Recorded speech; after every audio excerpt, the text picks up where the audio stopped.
ஆமா ஆனந்தி, மகேஷ் சார் உன்னை லவ் பண்றாரு. என்ன சொல்றிய அன்பு?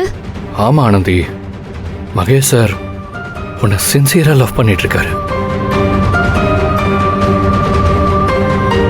இல்ல இல்ல அன்பு, நீங்க ஏதோ தப்பா புரிஞ்சிட்டு இருக்கிய. அவர் அப்படிலாம் ஒரு நாளும் என்கிட்ட நடந்துட்டதே இல்ல.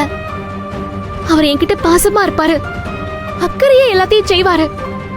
ஆனா அவர் மனசுக்குள்ள ஆனந்தி, மகேஷ் சார் உன்னை லவ் பண்றார், அதுதான் உண்மை. அன்பு, நீங்க என்னை குழப்ப பாக்குறிய. மகேஷ் சார் எனக்கு சாமி மாதிரி. அவரை போய் யார் உங்களுக்கு சொன்னா அவர் என்னைய காதலிக்கிறாருன்னு? மகேஷ் சாரே தான் சொன்னாரு.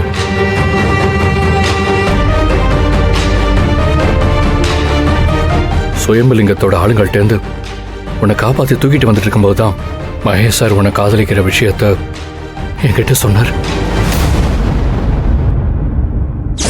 ஐயோ ஆரத்தி, தீ மிதி முடிச்சு இன்னைக்கு காலையில உங்ககிட்ட என் காதல சொல்லான் இருந்தேனே. ஐயோ, நான் லவ் பண்ணேன்னு சொன்ன பொண்ணு வேற யாரும் இல்ல அன்பு, ஆரத்தி தான் அன்பு.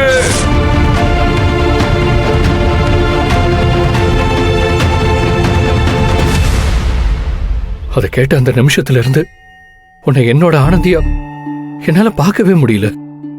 அதுக்கப்புறம் நான் எப்போ உன்னை பார்த்தாலும் மகேஷ் சாரும் அவர் உன் மேல வச்சிருக்கிற காதலும் தான் என் கண்ணு முன்னாடி வந்து போக ஆரம்பிச்சது. முதல்ல உன்னை கிராமத்துல பார்த்தப்பவே அவருக்கு உன்னை பிடிச்சு போச்சான். உன் மேல எவ்வளவு காதல் வச்சிருக்காருன்னு அவரு சொல்லி நான் கேட்டிருக்கேன். உன் பரம்பரை நிலத்தை மீட்கிறதுக்காக உனக்கு 10 லட்ச ரூபா கொடுத்து ஹெல்ப் பண்ணது என் ஃப்ரெண்ட் இல்ல ஆனந்தி, அதுவும் மகேஷ் சார் தான். நம்ம காதலையும் விட்டு கொடுக்க மனசு இல்லாம, அவரோட நட்பையும் விட்டு கொடுக்க மனசு இல்லாம கொஞ்ச நாளா நான் பட்ட வலியும் வேதனையும் அது எனக்கு மட்டும்தான் தெரியும்.